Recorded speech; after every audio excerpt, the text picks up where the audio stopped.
thu thiêng him ngay thải in Pathian chỉ bảy ibu kang u Inkhawm ula local ro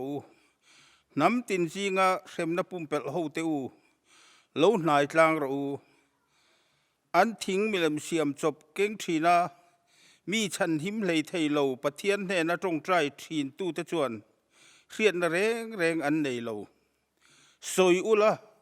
ron ti chuak ro u ani in beron hlom ro se ma sang ta tuin nge hriat tir man lai ta tuin nge soi keilal pa hian kati ani lom ni keima lo chu Pathian dang reng an om lo Pathian fel le chandam tu kani keima lo chu adang reng an om lo kol kilami zong te u kalam lo hoi ula chandamin om ro u ke hi Pathian kani sia adang reng an om lo atu thiang him kan ngai thak te lalpan kan zatan mal mi som ro se Pathian ma ko ni trong trang o chung nung bera engkim ti thei kan Pathian du tak min mangai tu mitling lo te kan tlin na tur le lalpa ifa a chiar kan ni thei na tura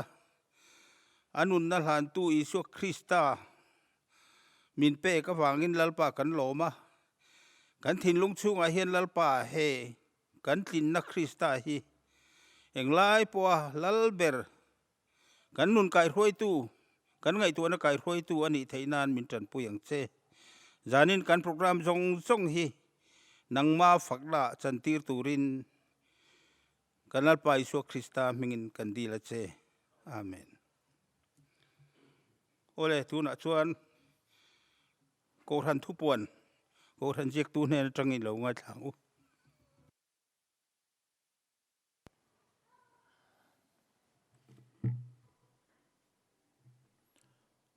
Pathian khongai na zara shipuileng kara kini Kulikawn Kohhran ten social media YouTube Kaltlangin Pathian thu ngai thak na te zanin thlengin kan la nei thei hi alom om hle a Pathian ne na lom thu isoi zelang u tin kan sarkarin zan lampang curfew te zandar som thleng te an pot sei le a hemi ni awang hianin I Kohhran zanlam Inkhawm te po hun reilo te nuwa kan la nei le thei tura in ngai ta ila athange zanin ni somni pariat Pathian ni zan Inkhawm program ilo ngai tha ila chairman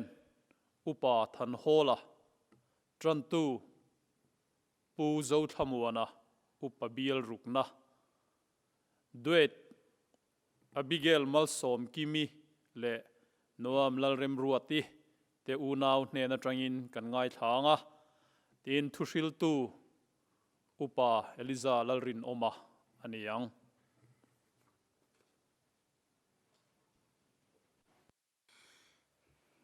kan Inkhawm Ṭantu pu Zothlamuana tan na hun mang turin lo so mang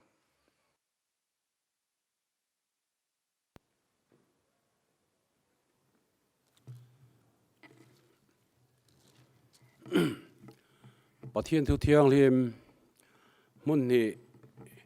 me lo ngai thang u Timothy bung ni Timothy thon ni bung li changa an beng te chu thutak lama an chungong anga thon thu lam panin an peng tong nang ero chu engkima film khurla hreom turla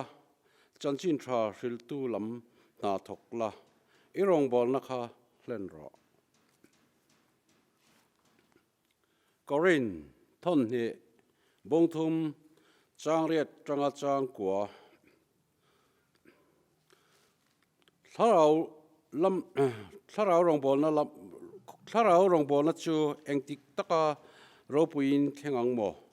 thiam lo chantirna Rawngbawlna ma aropui chuan felna Rawngbawlna chu ropuina lama chuan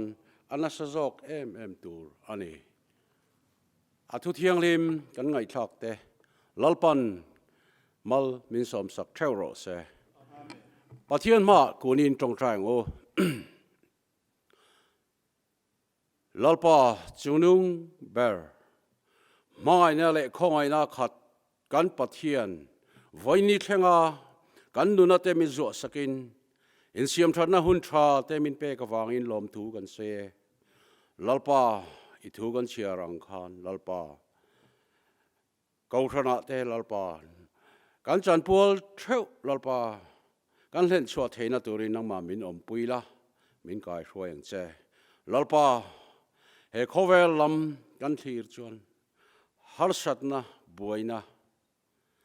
mangan naten min ti boy thin amara chu lalpa nangma lam kan hoiro chuan thlamuan na mangai na kan mu thina ni lalpa zanina lalpa Inkhawm zong te I tharau thiang limin min ti khat la lalpa Kulikawn Rawngbawlna Kohhran-Social te mal min som sakang che lalpa zanina Inkhawm zong chung ka tin ten hlokna an hon theu theina turin kan Thuhriltu Kaltlangin I thu tak churan pong chuak ang che ropuina le choi moina kum khua in ta ni lom tu soi chungin min chandam tu lali so Krista mingin kanron di le amen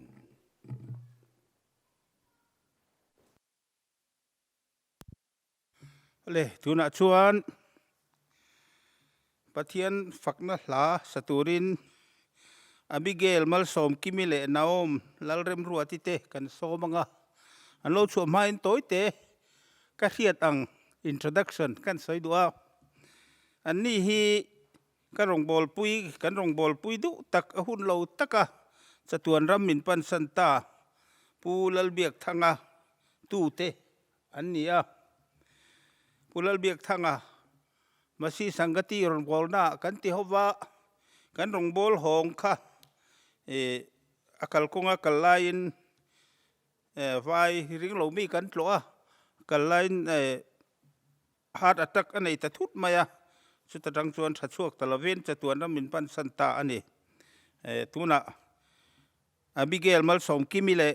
Naom Lalremruati te pathian fakhla saturin lo somang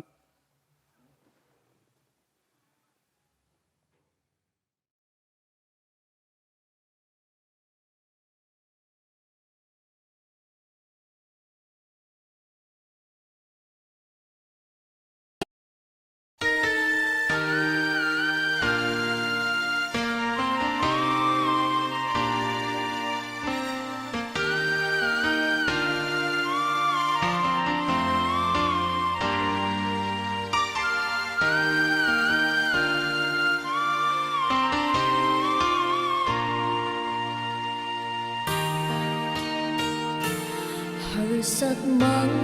an nakarate idil chi na chan puina puina ma se chan pui turen anom silo bei dong kho har le mal inni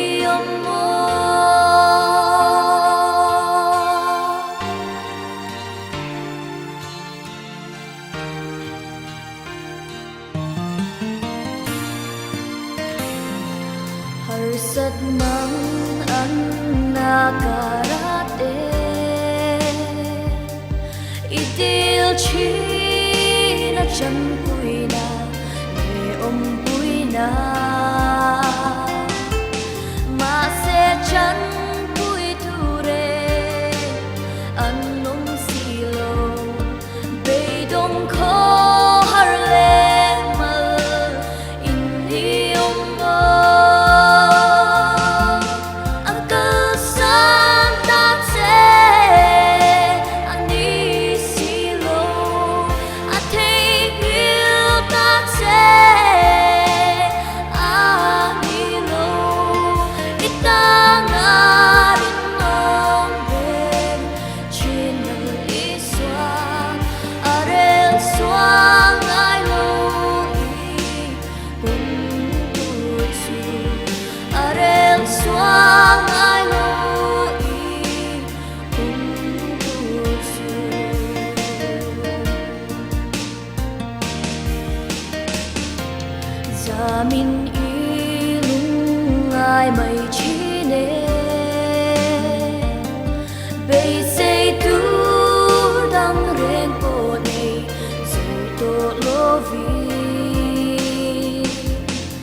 lalpa chu fakin omro se amen zai moi le me lo mom tak me bani Abigail Malsawmkimi le Naom Lalremruati chunga lom thu kan soi ni ole tu na chuan kan Thuhriltu Upa Lalrinawma kan lo som to nga kan Inkhawm hun po hi top thlengin ama ku tom to se thange Upa Lalrinawma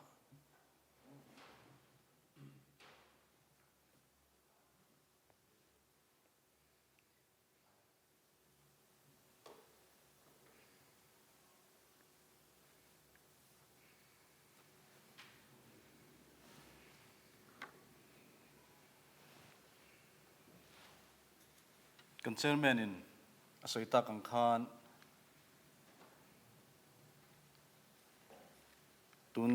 tuna chi mai khan zai moi tak mai Abigail te unaw ateng kan ngai thei kha alom ka tle me ke pon ngai nom ka tia an zai thiam a hla thu le athluk moi ka ti chi nal ka ti em me ron sa chuak te kha zai na hian lom ka tia thu soi po min ti chak sotin min ti phur sotin ka hria chu chu thuma kan nei du ani zain na hian kan ziak tu soi ang khan pathianin hun thatak min pele ta a kausan hote sipui le na wangin kan kalphung pa ngai angte kal theilovin kan om chawani a chu tiang kara chon zaina pathianin hun thatak min han pele hi alom le ani pathian thu lo ngai thlang u Psalm number zale som pakhatna number za som pakhatna chang som lalpa tri chu fin na bul ani a chu tianga tia piang te chuan hriat thiam na tha an nei lalpa tri chu fin na bul ani a chu tianga tia piang te chuan hriat thiam na tha an nei tin thu fingte bung som paruk chang ruk thu hi kan chiar le nge thu fingte bung som paruk chang ruk za ngai na le thu takin kholo na chu tlen fai ani a lalpa trina in mi in sual akal san thin lalpa trina in mi in sual akal san thin zanina thupui karan nei chu lalpa trina in mi in sual akal san thin ti hi ani athu kan siatel pan kan zatan malmin som sakro se amen I tong train lalpa kan pathian min mangai tu zanin hun tha kausan hote min pele ta a lalpa zaina hian thupuya nangma tri chu nangma tri tu ten nangma tri awangin sual ten kalsan thin thu kan han nei don ani a kanin buat saina te hria a lalpa khongai takin kausan hotan zanin kan thu soite malmin som sak turin I khongai na ifapai suwa Krista min kanon di la che amen ole hei zanina hian kan thria theu angin February kan hunung berzan kan mang ani a tun nai chawa thilpoi mo tak tak sipui leng kara thilpoi mo tak tak pathum kalo chin chia ve a COVID-19 vaccine mu chuwa ma kha chuan tuna chuan hei mu chuan ita a mitam takin vaccine te second dose te po la te pon om chho meka chu tiang kara chuan vaccine mu ma si khan thalak pakhat hi thedar a oma chu ta chuan sa khuwa kausan rongbol tu sang ten scientists an en thupa pathian thilti theina pathian in thilti theina nei to lova scientist kuta rongbol tu ten anin ngat mel tak khan kausan rongbol tu sang thalak kha scientist khan en tir thupa ni kha karil ru lo khoi le maya COVID-19 vaccine hi Pathianin scientist te thiam na apek ma chuan vaccine hi mu chuat hei ani lo ti hi Kohhran te na kan rin dan tur anin ka sia a scientist te mi fing tak tak te kan ti zong zong hi asiam tu chu Pathian ani a tin vaccine mu chuak tur pon Pathianin remati phot lo chuan an mu chuak thei lawani ramro pui tak tak te po sum le pai ten neya thei to pin vaccine mu chuat tumin sum le pai te an voma chuti chung chuan an mu chuak thei lawa an roi tu te pon an kai pha hial ani chutiang chuan chak le zel du tan po kha vaccine han mu chuat thoi thoi te kha chak om veong amaro chu Pathian rem ti na ala tel lo wangin an mu chuak thei lawa ti chuanin tuna Pathian remati huna vaccine dang zong zong an mu chuak nan hian kum nga te ngai thin ten ti kara Pathianin Kohhran ho te tong trai mup angai thla a ti chuan tuna hian vaccine chu kan mang chho mek ani a heng zong zong hi scientist te thiam na Pathianin thil ti theina nei to lova sakho rongbol tu ten scientist kha Pathian ainan da sang anga entir na om le thlak kha Kohhran ho ten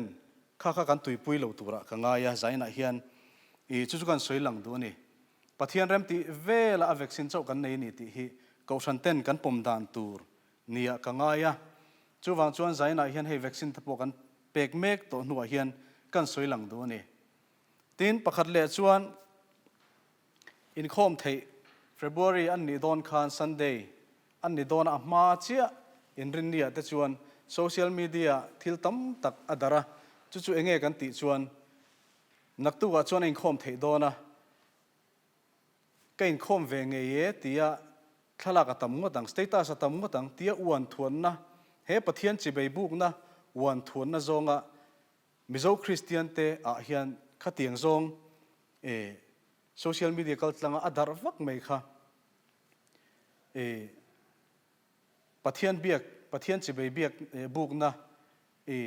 ti zaom lo na nin kan ria a Inkhawm ten kha an ngai tu chuan Inkhawm ba na Inkhawm chungpon khami ringot khangai tu in kha Pathian chi bei buk na tak rilru kha nei lovin khatiang zong khan pel he zong te pon aman theya Pathian zaom na ti borban theina mitam tak dan ani wangin khatiang zong ate khan Kohhran ho te film khurangai hle in ka ria Pathian le Kohhran hi chu fiam thu na le hetiang zonga ti lo sam hi Kohhran ten kan ti tur ni in ka ria ani tin in thlan kan zo chi a pathumna chuan in thlan kan han zo chi a chuta chuan kan hriat ngai reng lo kan in thlanna chuan mobile te min lo da tir kan lu main engwange ti adiuti ten mian thil fia chu aza thlak ka ti em mobile ken luan phal lo na chana chu mobile mangin vote an thlak like kha an mani anin selfie a chuan candidate te a puisa dil let na ka vote che a ti in puisa phut let na nei lo thon na om wangin tiang te chu mobile te chu pona min da tir ani trumdang kan ti ngai reng lo ani a hetiang te hian kan rin om na kan zom na kan thal na sale in ka ria rorel tu te sarkara hetiang candidate politician te rorel thatta ka kan ram hi suai tur a kan du rualin an ma ania tang hian in thlan ma tang in sum kan sentir vak kan sentir vak chuan thatta ka rorel turin kan be sei thei dona mi ti kha ril ro hen lang na se em maya chu tinga phut let ne vote kan thlak kan ching hi Kohhran ho chuan kan ti lo tur top ni in ka ria a chuanin politician te a ruk na te lemlet na chi sang kha asiam theya tiang khan tin ram suai that kha suman sen vak chuan an sum sen te an mule dan tur te ngai tu te po kha angai venga mitam taktan tiang khan ram that na tur zong kha tiang khan diklo takin kal the narem chang kha kan siam the wang Kohhran ho ten kha tianga kan candidate te a phut let ne a vote thlak hi ching to loila a tha hle in ka ria a then khat pe chuan Kohhran te hi politics zonga han kai lu lek te han tum te hi arilu na thak ka tia hetlai hemi ko san chu hemi party te Ṭantu te lom tiang zonga han ti te hi khoi ko san ma in chui party chui vote ang u ti hian khoi ko san ma hian thun la chuanga in ka hrelowa chu wang chuan mi pani khat engemo zonga an lo soi wanga rampum maina chumi chuanin Presbyterian Kohhran chuan chumi te chu an trana Baptist Kohhran chuan chuting khating zonga han tiang kha Pathian le Kohhran politics lampanga han kai luang zong hi chu ti lo hi athain ka ria a chan chu Pathianni na afa pamal nei chun misualte chandam nana minon pe ka kantana thia thole na manga Kohhran din hi chu fiam thu thonan te politics thila hanin chir thenan te khatiang zong le khatiang zong khan Kohhran ho te chuan man hi idu lawila ti kha kan soi du atun lai tun February sang ni somni pakhata kan thil ton mek chowa karil ru lo om ani Kohhran Rawngbawlna tu te amo Kohhran member te po fellow na tam tak kan neyang amaro chu Pathian le a Kohhran ero hi chu ami malang chuan in kan loin sei che kan thatlo na chu kan loin mun me thei amaro chu Pathian le Kohhran ero hi chu khatiang fiam thu thonan te politics zonga hanin kai lu zong han kai luang chi te kha ti lo top hit tur hi ni in ka ria chu kan soi du ani chu tiang ani wang chuan tun lai kan ram Christian ram kan ti Christian ram kan no pan lai kha chuan Mizoram chu Christian hi za te kan tia amaro chu tuna chuan za somriat le pahni vel chau hi kan ni to le nga la chu tiang kara chuan thei top kan chu kan ri hi amoi lo em to chu tiang kara chuan Pathian le Kohhran hi kan za lo chuan tu man eng Kohhran ma in min za pui don lo ani ti hi ria in tiang chuan ma la ila kan du ani ti chuan thu puya lu chho don ta ila kan thu puya chuan lal party na in min sual kal san thin ti ani Pathian country hian kan fel ngal vek don ani ti na ani lova Pathian country chuan kan thil ti sual te Pathian du lo zong te ti te kan hlawa tiang chuanin soi sual pal te kan hlawa ngai tu sual pal te kan hlawa tin ti sual pal te kan hlawa chu chuanin zoi in mihring te hi fel na konga min hruai thin ani chu tiang chuan Pathian tri na tak hi kan nei lo ero chuan thil kan ti sual pal chang ten han lungain hre om ten ti ve tak maila Pathian tri na tak nei lo chuan sim tak du na kha anei lo thin ani chu Pathian tri na nun le tri lo tu te nun ani chu wang chuanin Pathian tri na tak chuan ti sual te soi sual ngai tu sual te a hre thina poya ti em chu chuan ain chira poi ti nen chira Pathian he na ngai damadila tiang chuan Pathian ngai dam na changin malam panina kal thin ani Pathian tri tu tak te chuan chu tiang nun chun nei thin ani poi ti tak na in chir tak na an nei thin ni aminga mi alanga mi hmu'a in chir mel deuh amaro chu Pathian tri na tak tel lova in chir chu adai rei thin lovani chu wang chuan Pathian tri tak tu chuan sual an mani sual theu an kal san thin ani thu fingte bung som pakwa chang somni pathuma chuan lalpa tri na chuan nun na athlena ane piang chulung oi takin an oma thil thalovina tlak buak lowang atini lalpa tri na chuan nun na athlena ane piang chulung oi takin an oma thil thalovin atlak buak lowang atini chu wang chuan lalpa tri chuan kan tri chuan nunna konga kan kal ani ti Pathian thuin min hriat tira tin lalpa tri na kan nei chuan nun konga nei kal apiang te chuan lung oina an nei thina kan be dunga har satna kan tok thina khovel kan chungin amaro chu Pathian hi han tri tlat taila chu chuanin มินเสียมทะเลทีนั่นนี่จู่ปะเทียนจีนักกันในละว่าในละว่ากันเชเวลเตมิดเมริงวัดกันเวงันนุนกันมันชวนกันนุนข้านอมเสียตักอันนี้ละปะเทียนจีนันนุนเละเกี่ยมาเนี่ยทะเลค่ะซิมตักนันนุนข้านมินช่วยเท่งเทละวันนี้จู่วางชวนมีหมายจ่าฟังอ่ะกันตีเราไม่นี่ละวินปะเทียนหมายจ่าฟังอินปะเทียนจ่าหน้าฟังโจกินปะเทียนจีน่าฟังโจกินปะเทียนจู่เทียงลิมมามินชันดำตุฮีเทียงลิมมาแกนี่มีบอลโลเตมินชันดำดูฮีโลมินอามาจีนเตียงชวนนุนมังอีละจู่ชวนินนุนนักกงมินช่วยโดนนี่ทุกสิ่งแต่บุ้งส่งผลิตจังสมนิปัสสระเตียงเห็นสวยเลยลัลปาจีนัชนุนนัตุยคุรนี่ทีน่ะทั้งหอยสันนัตัวนี่ทีน่ะทั้งหอยสันนัตัวลัลปาจีนัชนุนนัตุยคุรนี่อเตนี่ปะเทียนกันตรีลัดชวนกันกัลสวนเหล่าเงี้ยที่กันติสวนเหล่าเงี้ยกันสวยสวนเหล่าเงี้ย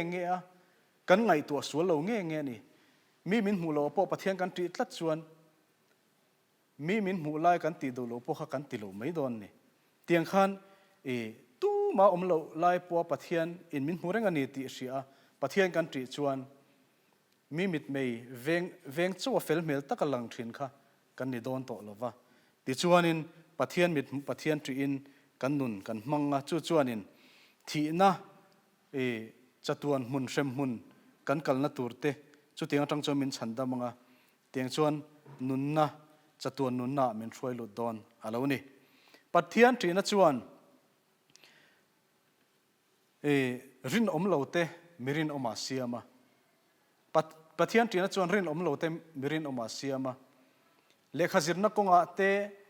กันจนนักกงอาเตตินเทียนเตเนี่ยนักอินการ์เตนูปอินการ์เตตินมานิมาโซนะกันทิลตนสังอาเตปัจเจียนที่นั่นชวนรินอมนะมิรินอมเหล่าเตมิรินอมอาเซียมาจู่นินนุนอเวงทานี่เลขาเจนนักกงอานูปนุนกงอารินอมเหล่าทินเตรินอมอาเซียมาปัจเจียนที่นั่นชวนมินหูเหล่ามาเสให้จุดตีอาขัดเตียงตีข้าอมเหล่าวะจุดเตียงชวนปัจเจียนที่นั่นชวนจนนักกงอาเตรูกนักกงอาเตเชียนินการาเตมิรินอมาเซียมานี่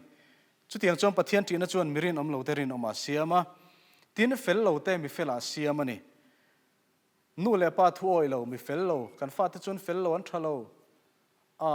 เฮกทบปุยป้าฮีเฟลเหล่าอันทะเลตีซงเฮกจนปุยป้าฮีเฮกันชุ่มกว่ามีกันเมมบาร์ประคัดที่ตียงซงเตขัดตียงข้าเฟลเหล่าข้ามีเฟลอาเซียมเทนี่ปะเทียนจีน่ะชวนมีเฟลเหล่านู่นแหละป้าทวยตะกาเราเซียมเทียขดลางตานะมินหกสักทรีน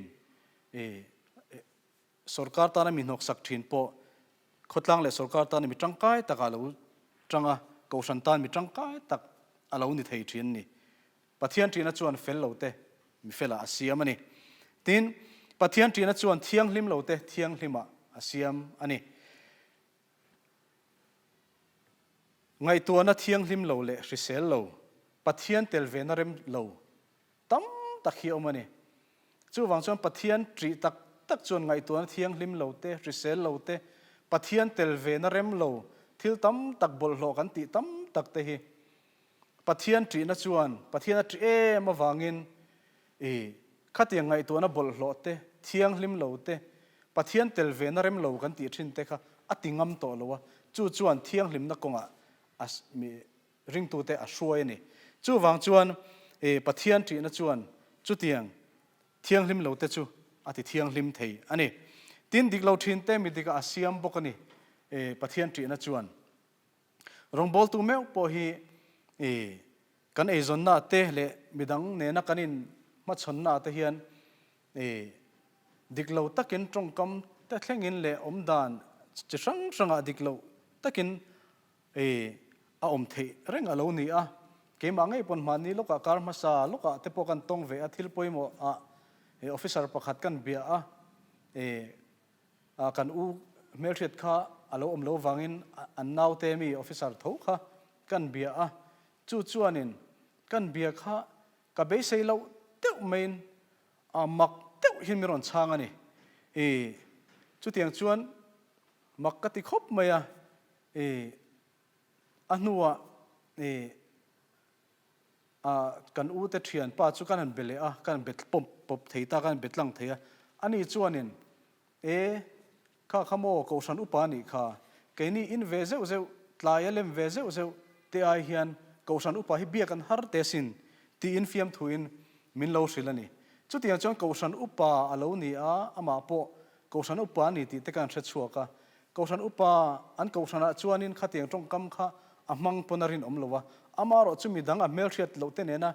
an hanin dora hen biak na ero chuan rongbol tu tong kam ang tur kha amang mia lova maktin azuru yemun le ti tur khopin kan zota innaw kha athalo nge zu in nge niang tianga han ti ten kan zot amaro chu kosan upa lo ni a kosan upa ni na kosan thlengpon min srila tiang chuanin mitam takin keima ton nge ni a mitam takhian mizorama hian rongbol tu kosan meche suai tu KTP suai tu a kosan upa te office aten doran vahar em sum donna te pon doran vahar zok em tlayalem veze uze te doran nuam zok ti ari hi keima nge pon katong vetani chu pathian tri na atang pathian tri tak na tang chuanin mi hi achapo theilowa atlom thina chu chuan achapo tla chuan pathian tri tak ngem o ti te kha min ngai tu tir thui em ani eng ang pon lo thil ti thei mi thil ti thei po ni sengin pathian tri tak tu chuan ai ngai tloma ting chuanin hoi hom takin a thei to pen mi te tran pui thei turin ain bot sai thin zok turani line tiang khanin mitam tak soi ang kha kan lo tong ve ta a chu zaina hian ko san ho te hian shetharila mi in ko san an soi chet na rem chang siam tu hi ni tum lawang u ti hian ka sei du a pathian kan tri tak chuan chu tiang diklo taka mi te lo don son te diklo taka mi te lo hnuai chi ang te chi te kha tiang chi sang ang kha pathian tri tu te ka tang chuan ngai tu na tang chuan chuak theilo tura be sei mihring kan nia chaklo na chu kan nei vek mai amaro chu be sei ayan na sa at keipon ka dong ania tiang khanin chu tiang chu mitam takin an dong don rengalo ni a chu wang chuanin pathian tri na hian midik lote dika siam theya chu wang chuan khateng konga khan pathian tri lang chuan kan dik thei don ni tin kan soi du a heng zong hi pathian kan tri tak lo wang ani a pathian tri na chuan mi mal nu na siam tha a pathian tri na chuan sira kan soi tak ang khan rin om lo ati rin om theya pathian tri na chuan thiang hlim lo ati thiang hlima pathian tri na chuan midik lo ati dika chung zong pathian tri na na siam that chuan mi mal nun hlimna siama nu panun hlimna siama tin chung konun hlimna siama khotlang nun hlimna siam chu chuan ram nun hlimna siam ani chu wang chuan pathian tri na hian voini hen kausan hote ilu tharle ila ti hi kadu em ani atop na kan soidu chu khovela kan omlai la te tin thina hlim kor ruam kan zo mek lai ten tin khovel kan omlai pialam athina hlim kor kan zo lai tin chu mi nuwa chatuan ram kan pan mek lai in chhir om lo tur chu pathian tri hi ani ti hi zaina hin war takin ka soidu a chu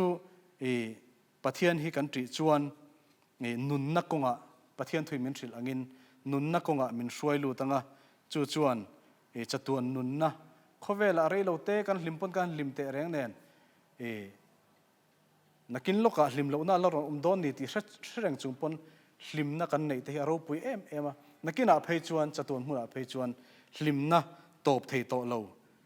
lungai na in aron zui to lo tur hlimna kan la tok dona chumi hmun thleng thei tur chuan pathian hi tri ila pathian tri na chuan thiang hlimna konga min hruaianga fel lo te fela min siamanga thiang dik lo te dika min siamanga rin om lo te rin oma min siam thei ani ti ria in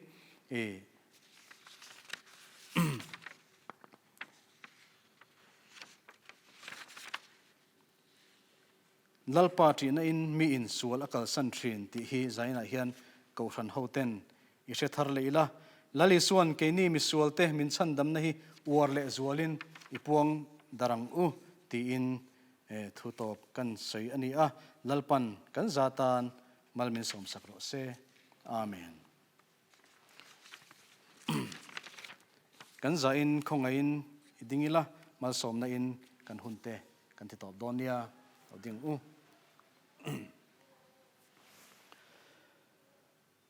pale fa pale tharau thiang lim pathian engkim ti the om puina le tran puina suaina du om tak chu kohran hawa hian tuna le chatua nin lo om zel ro se amen